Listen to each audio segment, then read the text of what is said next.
Ahoy, SWABS! Captain Jeff the Pirate here, at your service. And welcome to the first ever review and questioning of Adventure Time in the year 2015. This will also be the first official update to the Pirate Captain Jeff channel here on the YouTube. Arr.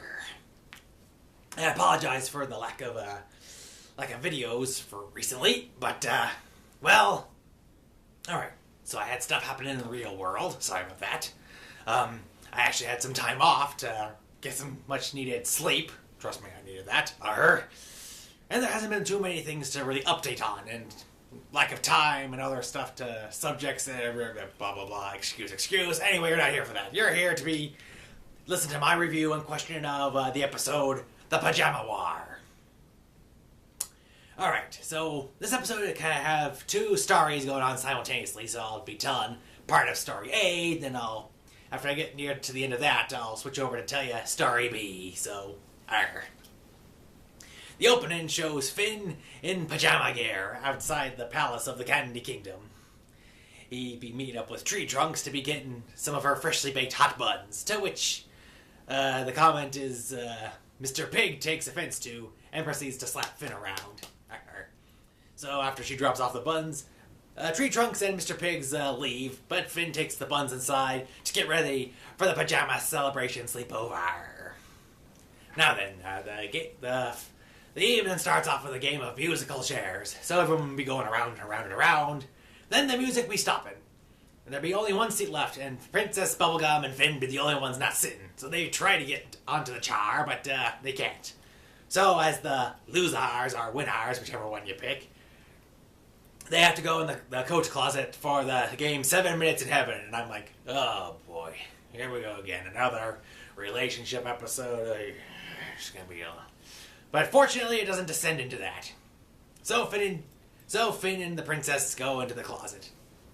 So everyone's sitting around and they're waiting. They'd be like, wonder what they be doing in there. So one of the candy people listens. And they'd be like, I don't hear anything. So they'd just be waiting, and then they're like, wait a minute. What if they passed out from lack of air in the closet? So Mr. Cupcake tries to open the door, but he be too strong. He actually breaks the handle, and they're unable to get the door open. Fortunately, there'll be a closet next to that one that has, tools and stuff. And Mr. Cupcake breaks that door also.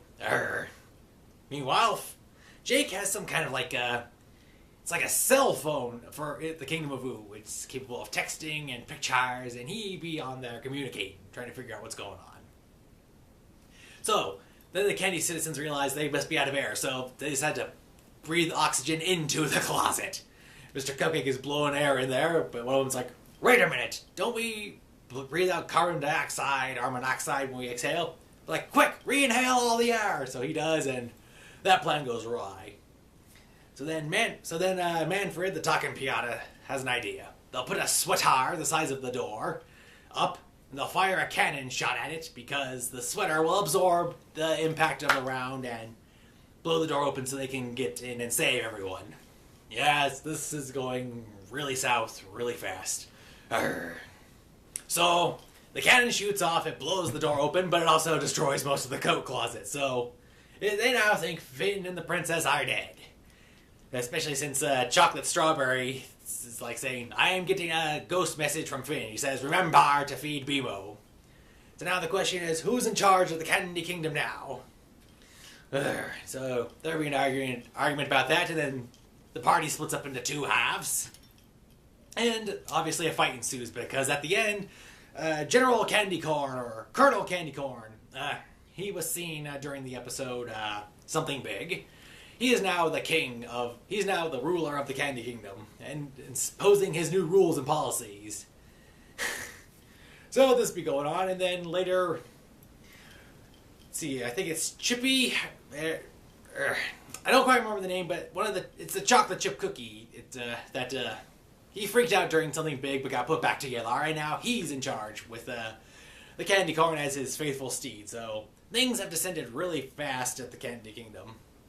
But what really happened was as follows. Finn and the princess just be shooting the breeze inside the coat closet. Talking about nothing special, trying to figure out what's going on. So Finn says that later that weekend that he's taking Bimo to the Arts and Crafts Kingdom just to do some stuff. So the princess be like, want to see some of the projects I'd be working on? And Finn be like, yeah, sure. So then they appear to be walking through like a landscape on a path, but it's actually a very advanced virtual reality simulation. So we continue to talk normally. So I'm like, wait a minute, Finn's no longer flabbergasted, yearning for the princess. So they just be talking like normal friends, like normal people. So this kind of be a step in the right direction. I can live with that. So then she says, check this out. And she calls out, Timmy! Timmy! And this like giant cat, and I guess it's like a hybrid of a mouse or a gerbil or something, because so it's big, they are able to write, and then it like jumps all around doing all this stuff, so maybe just a really giant cat. Then Finn, he be texting to Jake, who's be laughing at the whole time what's going on at the party, and they be trading videos and photos.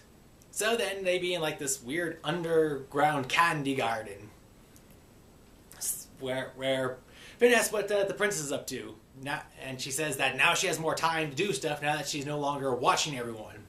She's now trying to get her people to try to learn from their mistakes. She's allowing them the chance to make mistakes, to try to figure out a way around them, and to not always rush in and do everything for them. So I think this is a result from the end of when Fire Princess told her that she was a bad person, and after she disabled all of her surveillance equipment. So, while I've never been that much of a fan of Princess Bubblegum, well, okay, I was a fan at first, but then I started to dislike her. She had character development, but I didn't like how it developed into. But now she's getting more character development, and I'm kind of liking the step in the direction this is going. I'll just have to see more how it turns out if it's officially yay or nay. So as I was saying. So she's no longer watching her people, no longer trying to correct their mistakes. She's trying to see if they can make a mistake, if they can find a way to work around it. So she's trying to see if they'll surprise her. So then later they'll be at this magic potion bar underneath the castle, where she actually makes edible, drinkable fire. So they be trying it out. Then Finn, he gets some text pictures of the party and shows it to the princess, and she's like, alright, come on, let's go back and stop this. So they get back on Timmy, and they ride back to the party, where the new chocolate chip cookie king is about to sacrifice one of his people to the who knows what. So the princess be like, what is going on here? So everyone's like, the princess is safe, she's alive, hooray, arr. So then she starts to read them a story before the bed, which is like, it's like a magazine about men's fashion, which I really can't figure out. Another one of those weird things, I guess, from pre-Mushroom War times or whatever.